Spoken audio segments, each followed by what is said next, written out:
नगरी काशी, उत्तर वाहिनी गंगा का तट। काशी के गंगा तट पर प्रबोधनी एकादशी पर उमड़ा जनसैलाब। माँ तुलसी का विवाह। पौराणिक मान्यताओं के अनुसार कार्तिक मास के शुक्ल पक्ष की एकादशी को ही भगवान विष्णु अपने योग निद्रा से उठते हैं। ऐसे में इस दिन को देव उत्थानी और देव उठनी एकादशी के नाम से भी जाना जाता है। दर्शकों, आप देख रहे हैं आईना न्यूज यूपी। मैं सियाराम मिश्र।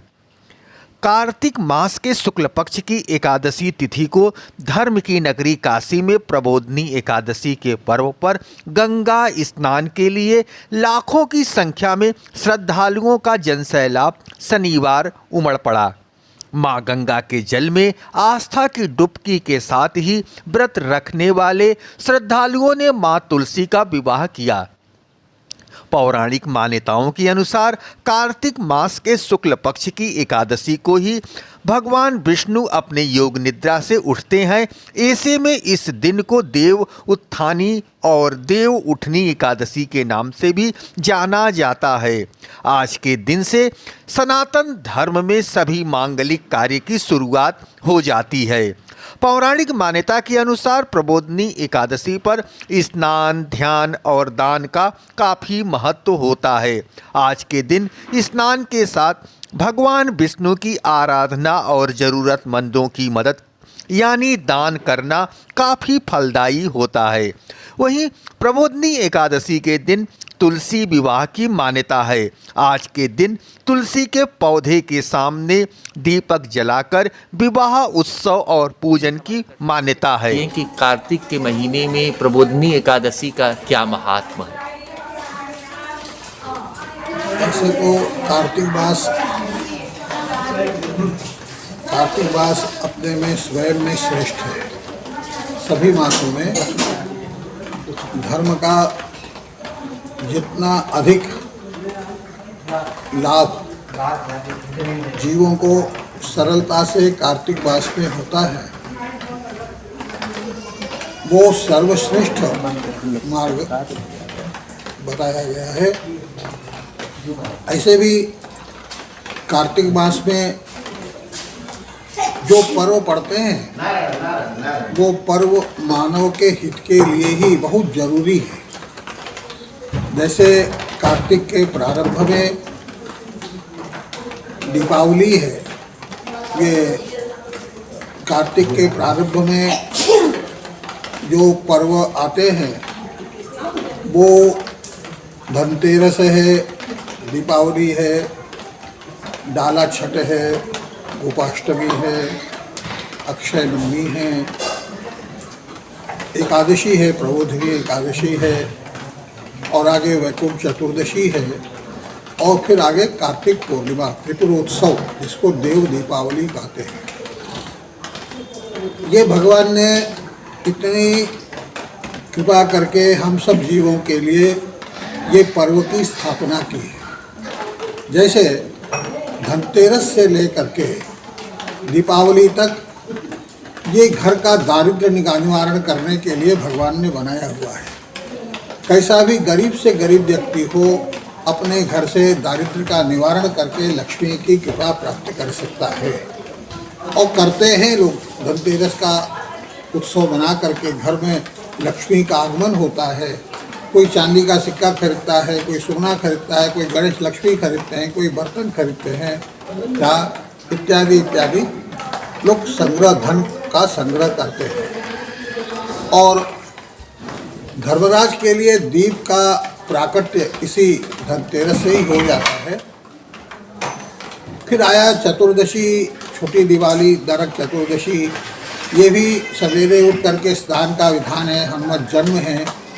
जीवों को बहुत सुख की प्राप्ति होती है, आरोग्यता की प्राप्ति होती है, और वर्ष पर्यंत शरीर आरोग्य निरोग रहता है। जो प्रातःकाल घर में गर्म पानी में स्नान करके तिल का तेल लगावे, तैले लक्ष्मीर जले गंगा दीपावल्याश चतुर्दशी, ऐसा हमारे पुराणों में वर्णन है।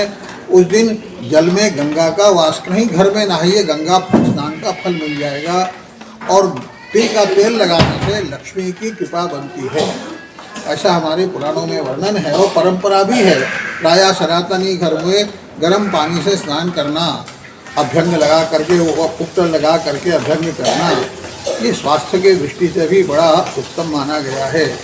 हनुमान जी का जन्म मनाते हैं, जिससे हमारे घर में बल, बुद्धि, विद्या ये सब सबको प्राप्त हो, इसलिए हनुमान जी की कृपा आवश्यक है।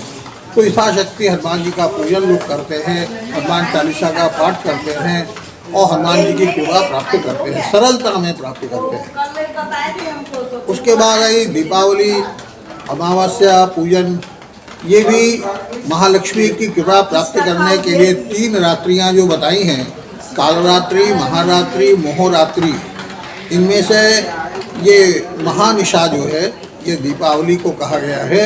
इसमें जो गणेश लक्ष्मी की आराधना करते हैं, मूल चीज़ है लक्ष्मी की आराधना। गणेश जी को संग लेकर के इसलिए करते हैं, गणेश जी उनके पुत्र हैं लक्ष्मी जी के, पहले इनका पूजन होता है, इसलिए कि लक्ष्मी के प्राप्ति में कोई बाधा आवे तो गणेश जी दूर कर देते हैं। निर्बाध रूप से लक्ष्मी हमारे घर में आती रहे वर्ष पर्यंत, इसलिए लक्ष्मी जी का पूजन होता है। ये परंपरा चली आ रही है। उसके बाद फिर भैया दूज जो है, ये एक दृष्टि से हमारे पुराणों में ये वर्णन किया गया है।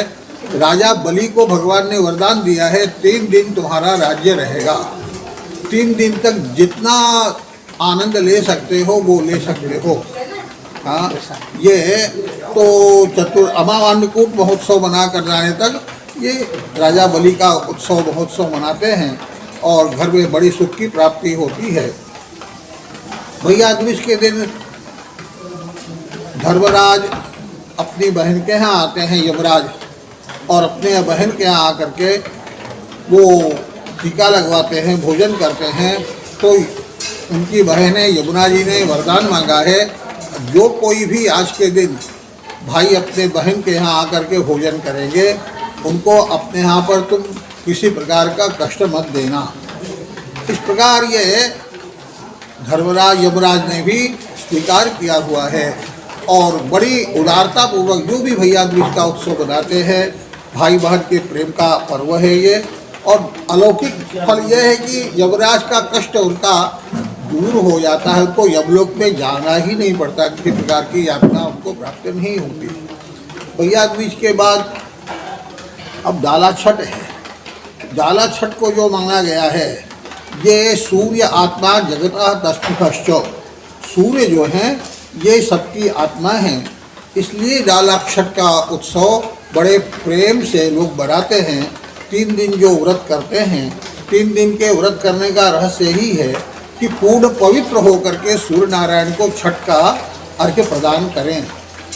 छठ के शाम को और सप्तमी के प्रातःकाल जो अर्घ्य दिया जाता है, सूर्य नारायण उसको ग्रहण करते हैं और वर्ष पर्यंत श्री वैभव, सुख, आरोग्यता ये सब प्रदान करते हैं, मनोवांछित कामना पूर्ण करते हैं।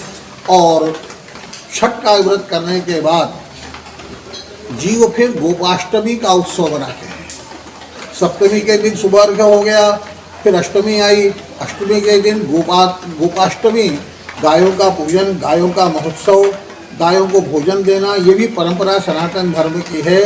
भगवान ने कहा है कि गायों का जहाँ पर भी सम्मान पूजन होता है, उस घर में बड़े बड़े अरिष्ट अपने आप शांत हो जाते हैं। हाँ, विधि एष अरिष्टग्नो मंगलायन उत्तमम देवद्विज गवाम पूजा भूतेषु परमो हवः। ये भगवान कृष्ण ने 12 स्कंध में अंतिम उपदेश अपने यदुवंशियों को दिया हुआ है। देव द्विज गवाम पूजा, देवताओं का पूजन, ब्राह्मण का पूजन और गौ का पूजन जिस घर में चलता है, उस घर में कभी किसी प्रकार का अरिष्ट आता नहीं, सभी प्रकार के अरिष्ट शांत हो जाते हैं। उस घर को मंगलायन कहते हैं। वो घर मंगलों का वो निवास स्थान बन जाता है। हाँ, अब आगे फिर आया ये अक्षय नवमी, कुष्मांड नवमी भी इसको कहते हैं। और ये नवमी का पर्व गुप्त दान करने के लिए बड़ा प्रसिद्ध है। जो भी सत्कर्म करेंगे वो सब अक्षय हो जाता है उस दिन। इसमें संदेह नहीं। जो भी सत्कर्म करते हैं, विशेष करके दान के लिए ही ये बताया है। थोड़ा किया हुआ दान पर्वत की मेरू पर्वत के समान हो जाता है।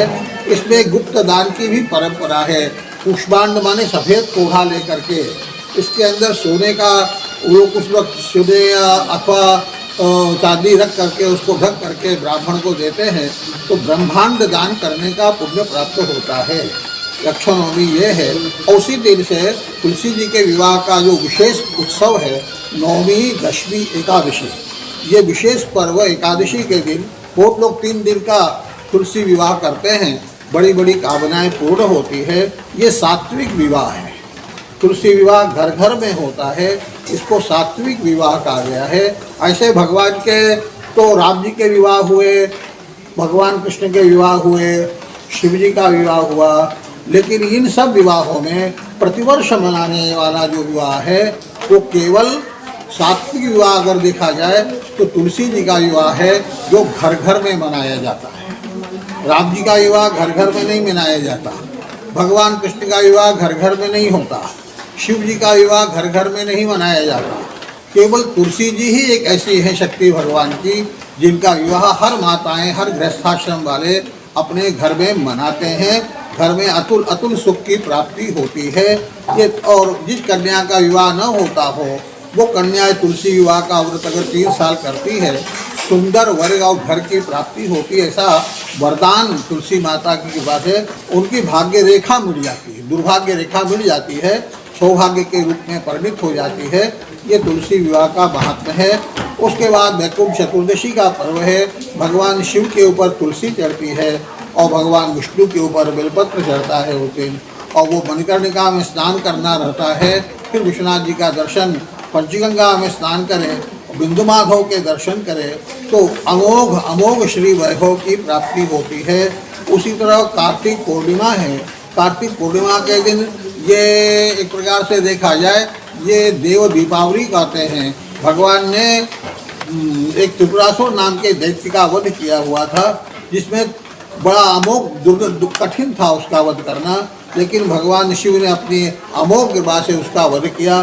तभी से उसके वो नाम से त्रिपुरोत्सव मनाया जाता है। और भगवान शिव के मंदिर में जहाँ जहाँ शिव देवालय हैं, जहाँ जहाँ हैं, खूब दिया जलाना चाहिए। भगवान शिव प्रसन्न होते हैं, आयु आरोग्यता प्रदान करते हैं। इतना करते अपने वाणी को हम पूर्ण करते हैं।